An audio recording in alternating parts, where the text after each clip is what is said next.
Bien, continuando con las clases, vamos a hablar acerca de un tema que su rentabilidad es baja para los exámenes, pero es bueno tenerlo en cuenta, que es la fiebre reumática. Ustedes vieron en valvulopatías cómo cuando hicimos el resumen de etiología valvular mitral, la fiebre reumática sigue siendo su causa más frecuente y es la segunda valvulopatía que más se les pregunta en los exámenes.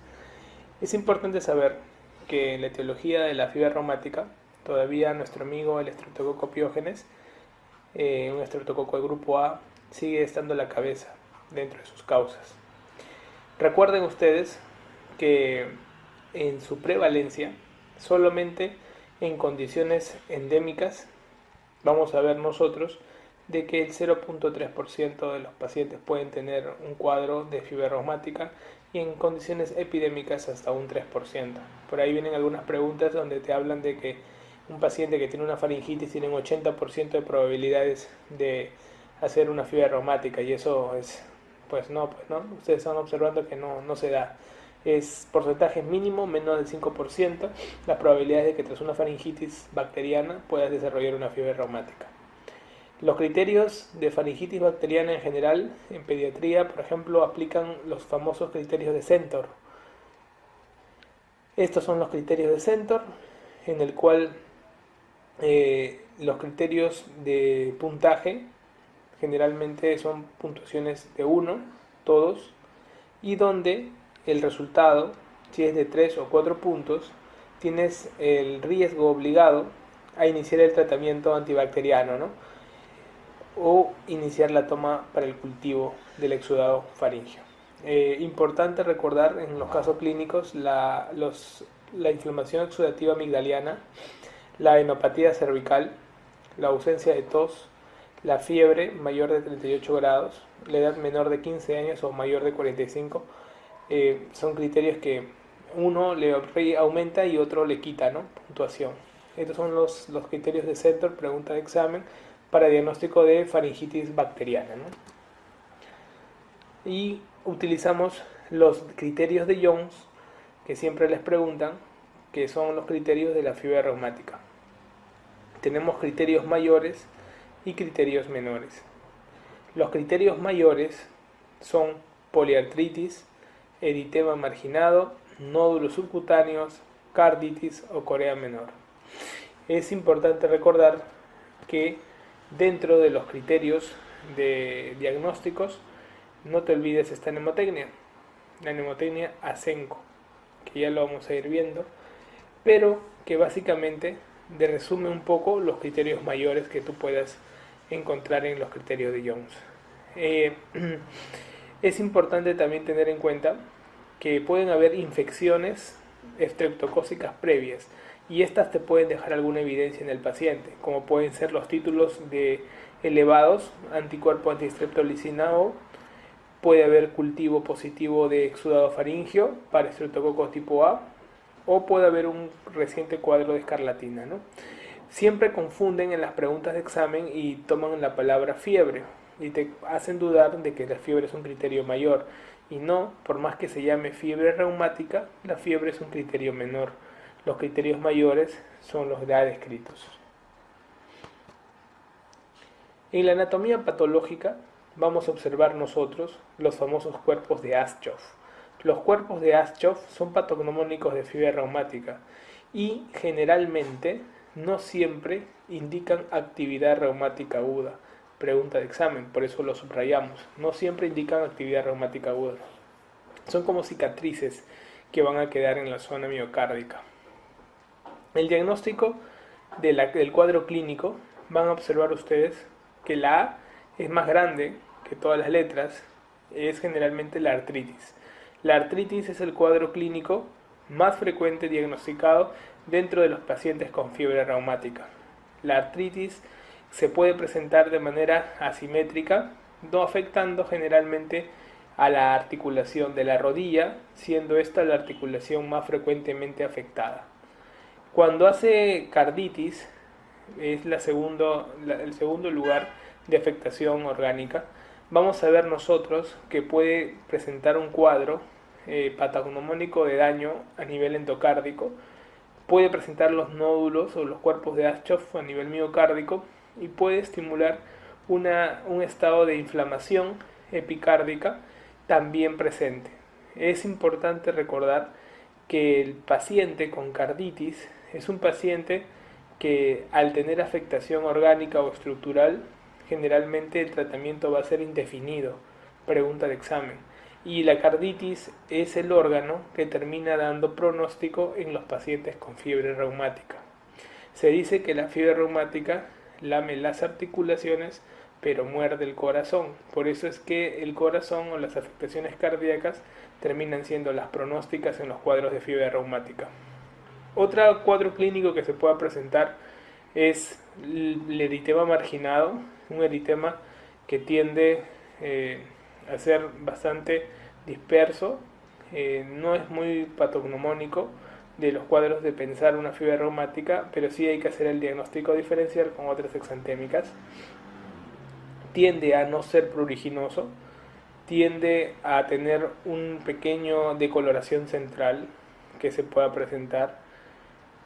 El otro cuadro clínico son los nódulos subcutáneos. No son nódulos gomosos, ni son nódulos que van a encontrar en la zona grasa. Se tiende a presentar un poco más a nivel de las zonas de extensiones de las articulaciones. Y el otro cuadro clínico es la corea minor. La corea lo que hace son movimientos involuntarios que pueden presentar los pacientes de manera normal, y estos pueden presentarse muchas semanas después del cuadro clínico inicial de la fiebre reumática. Entonces, estos criterios, los criterios de Jones, que les van a preguntar si viene alguna pregunta clásica de fiebre reumática. Recuerden que el corazón, al ser pronóstico, tiene varias zonas de afectación, como dijimos, ¿no? Endocárdico, miocárdico o epicárdico.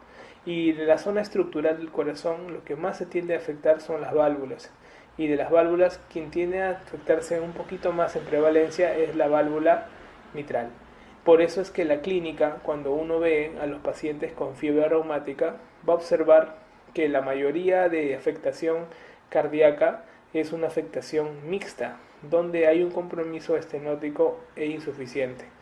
Eso es interesante, porque tienden a coexistir la gran mayoría de casos una afectación mixta. Entonces, eso es un daño que ya se ha hecho en el corazón, y la única forma de que esta fiebre reumática pues no progrese y no sea condicionante de mayor daño en otros órganos va a ser básicamente un tratamiento indefinido para las que no vuelva a las recurrencias de los focos de estreptococo, ¿no? Entonces eso es lo que más debemos recordar, ¿no? Hasta un 50% de los pacientes que presentan datos físicos de cardiopatía reumática niegan tener algún antecedente de fiebre reumática. Tú vas a ver a los pacientes que se operan de patología mitral y les dices en algún momento te afectaste, tuviste un problema faringio, respiratorio muy fuerte que recuerdas en tu vida, y como se dan los datos estadísticos, pues la mayoría tiende a decir que no recuerda ese dato, ¿no? Entonces eso hay que tenerlo en cuenta. Las alteraciones de los exámenes auxiliares que más vemos nosotros, por ejemplo, en el electrocardiograma, un paciente con fiebre reumática, el más común, preguntado siempre en los exámenes, es el bloqueo auriculoventricular de primer grado, ¿no?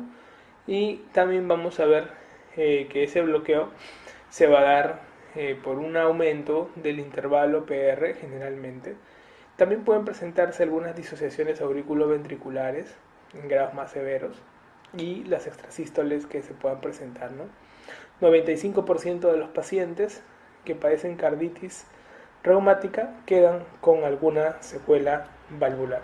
Pregunta de examen, ¿no? Al ser una afectación muy alta, la gran mayoría que terminó padeciendo al inicio una carditis tiende a tener una secuela valvular característica. El tratamiento de la fiebre reumática, aparte de las medidas generales en caso que se haya presentado un cuadro febril, un cuadro de dolor articular, pues nosotros los tratamos con antiinflamatorios, con antipiréticos.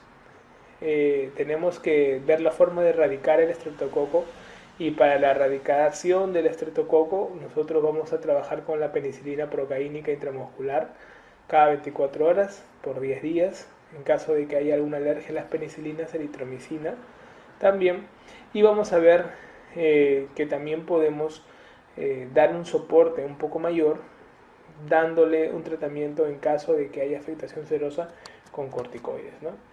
El tratamiento antiinflamatorio articular, que es lo que más se quejan los pacientes por el cuadro artrítico, lo damos con salicilatos durante 6 a 8 semanas, dosis variables. Recordar que los pacientes tienden a quejarse más de problemas articulares al inicio, pero las afectaciones cardíacas tienden a dar una clínica muy posterior, 20, 30 años después, no es inicial. El problema neurológico se puede presentar en algunos, el problema de los nódulos en algunos, el eritema también, pero no tienden a dar una clínica muy manifiesta. Lo que más molesta son las articulaciones, por eso es que el tratamiento antiinflamatorio sí se da con ellos, ¿no? En caso de corticoides, pregunta de examen, se va a recomendar en pacientes que tengan una afectación serosa y sobre todo afectación cardíaca o cerebral muy marcada, ¿no? De tal manera que disminuye el componente inflamatorio, que es lo que tenemos que recordar para el examen, ¿no? Entonces acá tenemos pacientes con un problema de pancarditis reumática grave, paciente con una afectación del estado general debido al cuadro grave que tiene y pacientes que tienden a no remitir un cuadro pasado las 8 semanas, tienden a hablarse de una actividad muy prolongada y generalmente se le trata de dar algún soporte antiinflamatorio que pueda dar soporte al tratamiento de la fiebre reumática, ¿no? Cuando hay una afectación infecciosa faringia, ustedes saben, esta va a terminar afectando generalmente al corazón, ¿no? En cambio, cuando hay una afectación en piel dérmica, también por el streptococo, la afectación que nosotros más vamos a ver puede ser de tipo reumática en algunos casos o de tipo renal, ¿no? Entonces las afectaciones renales se tienden a ver más en afectaciones de tipo dérmicas, en cambio las afectaciones cardíacas pueden darse en casos de afectaciones faringias y en algunos casos en afectaciones dérmicas, pero sobre todo en afectaciones de tipo faringio. Por eso es importante recordar que la afectación reumática faringia tiende a tener una afectación exclusividad cardíaca. En cambio, la afectación que se da a nivel renal, como la famosa glomerulonefritis post-streptocócica, tiende a tener una afectación dérmica en predominio, ¿no? Entonces, eso es lo que hay que recordar de cara al examen, ¿no? El famoso impétigo se asocia más a afectaciones de glomerulonefritis post-streptocócica y el famosa faringitis se asocia más a fiebre reumática a la larga, y si hay problema de carditis podemos tener incluso el tratamiento de por vida, ¿ok? Con una afectación cardíaca que no llegue a hacer daño valvular necesario tributario de tratamiento quirúrgico, tiene que el paciente tomar una profilaxis de por vida, ¿no? Alguna vez fue preguntado eso. ¿En qué casos tú darías tratamiento de por vida en una fiebre reumática? En casos donde hay una afectación cardíaca importante, donde haya un daño estructural, que lo vamos a objetivizar escuchando un soplo cardíaco, y de estos pacientes tienes que recibir un tratamiento antibiótico de por vida, de tal manera de que en algún momento ese daño estructural esté afectando esa válvula, y esa válvula, cuando considere el tratamiento oportuno, en este caso quirúrgico, se vaya a dar en el futuro, ¿no? Pero hay que recordar esos puntos de cara al examen. Bien, ya nos estaremos viendo en las siguientes clases.